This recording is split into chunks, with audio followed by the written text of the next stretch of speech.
So, we've been spending time with you. We've been flowing through Esther for a number of years, and in this format we have offered many different explanations in an attempt to help you to understand more fully who you are, but most important, how you fit into the big picture. And we want you to understand that you don't just fit into the big picture, you are the big picture. You are source energy. You are creator. You have come forth to explore for the purpose of taking thought beyond that which it has been before. You are an eternally expanding being. You can't stop that. You can't even slow it down. But what you can do, and many of you do in your physical form, is that your contrast causes you to expand, but you don't keep up with your expansion. So the longer you live, the more you expand. The longer you live, the more you expand. The more you hold fast to beliefs and ideas that don't let you take your expansion. So the greater discord happens between who you are and who you are. Your babies coming in, they're aligned. The more they hang around with you, the less aligned they are. Because you find so much to fuss and worry about in your exploration of contrast. Now, that in and of itself is not a bad thing. It's perfectly wonderful to look around your world and acknowledge the parts of it that you do not want. But when you keep the parts that you do not want active within you, you prevent yourself from being a vibrational match to the parts you do want, you see.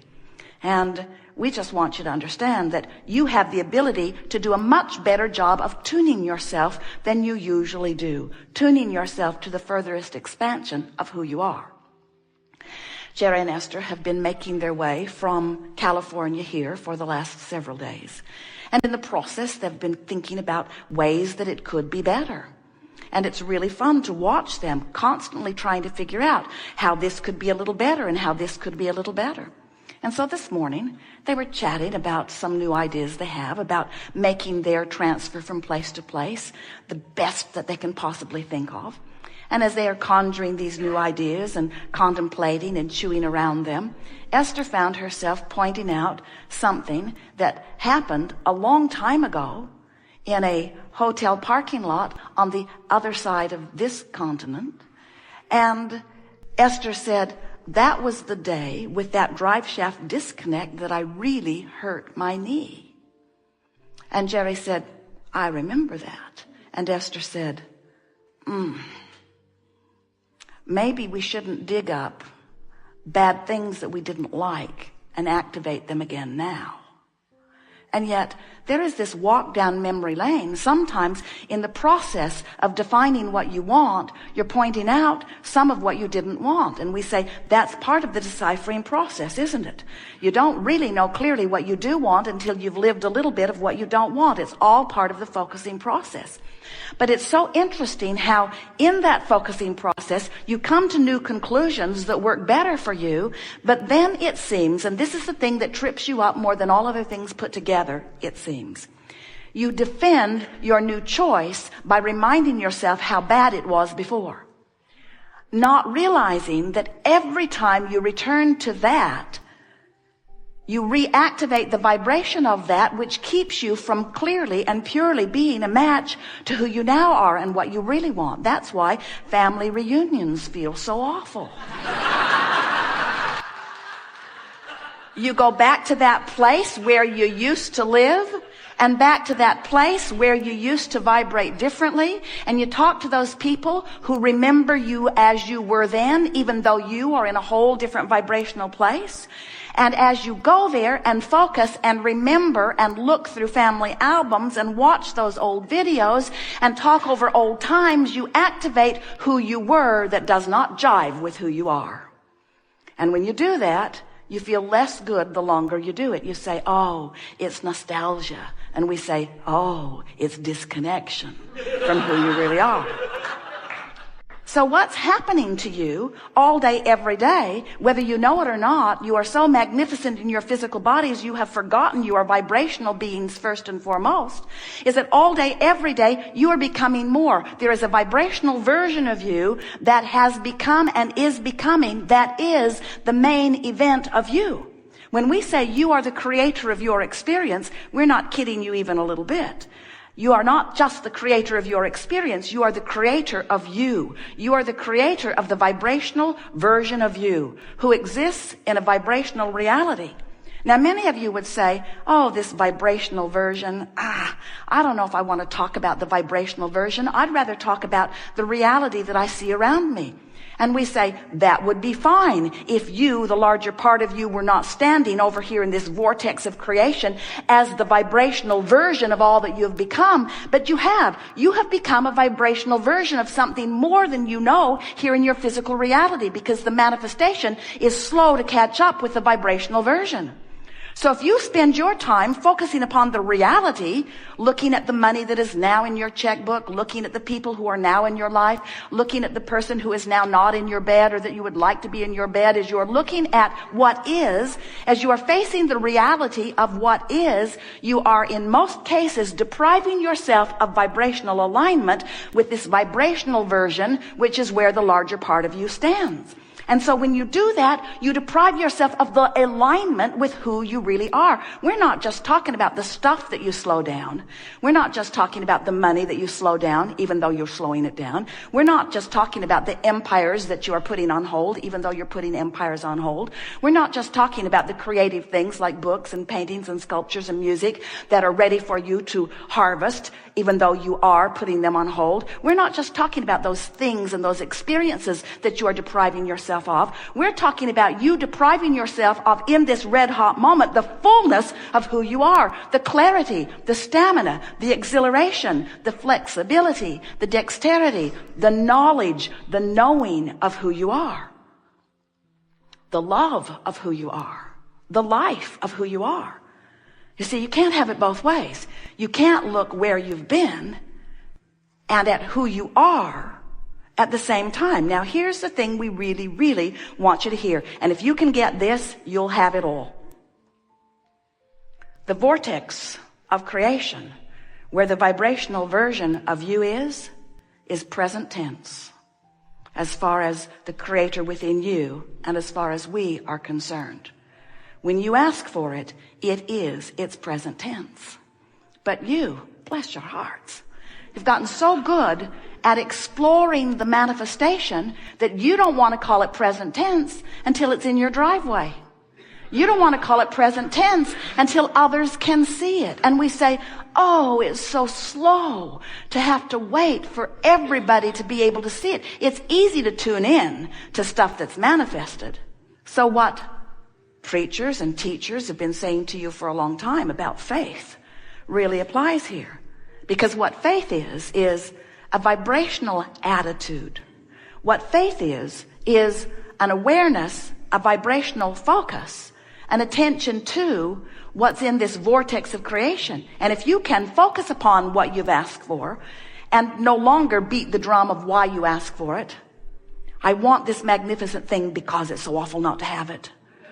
And because it's so hard over here without it. And because I deserve it, I really deserve it, even though I don't have it, I deserve it. And we say all of that drum beating from the perspective of what is not yet manifested holds you in a holding pattern that will not let it manifest. You have to let go of the absence of what you want before the presence of it can feel into your experience, you see.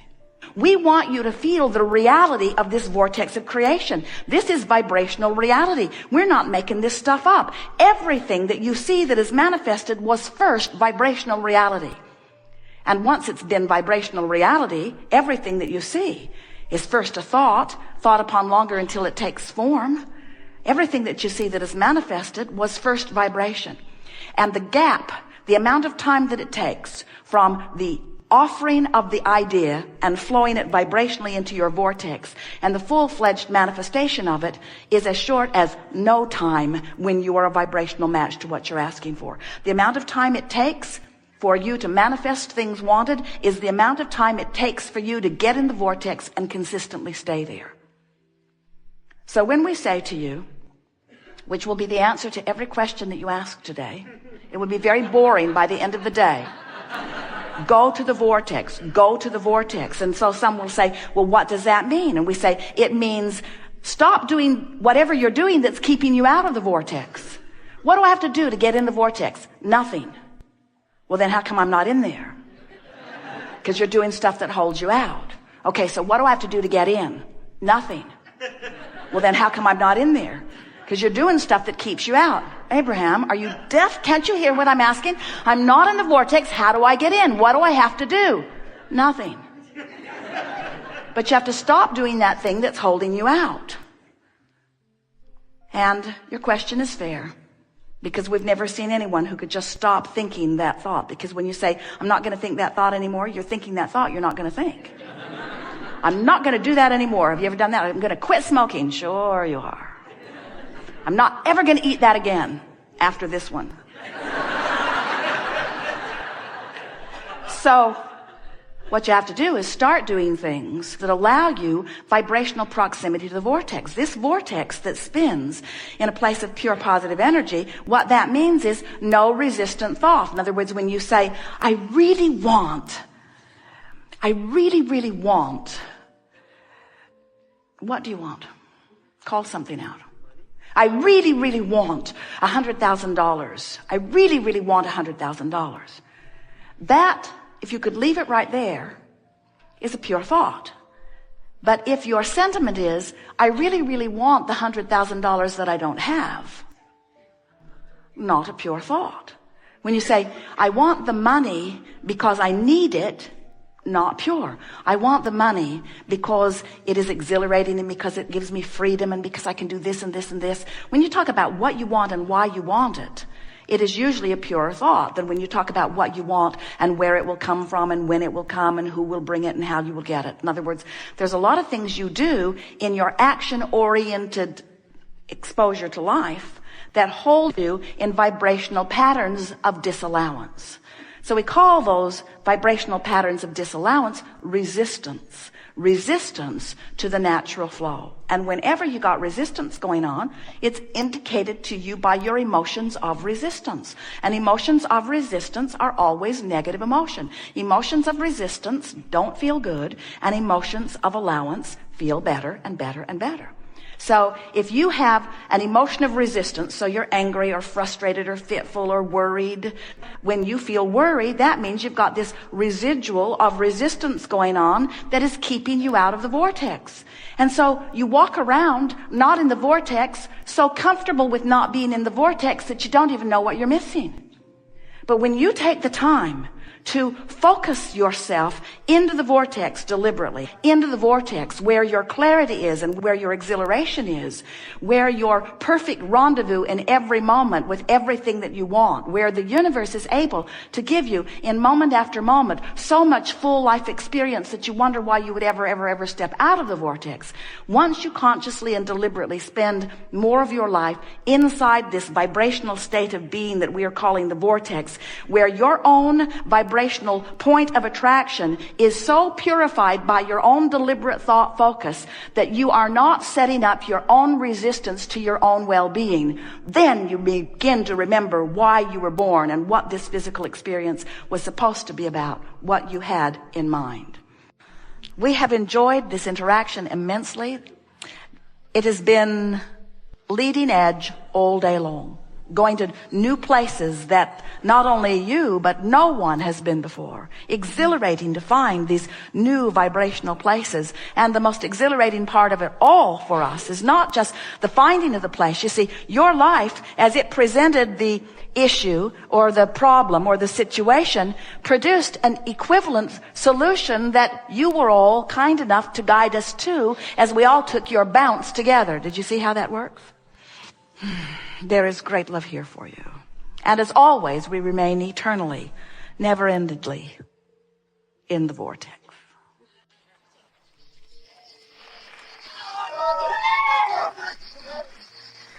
What?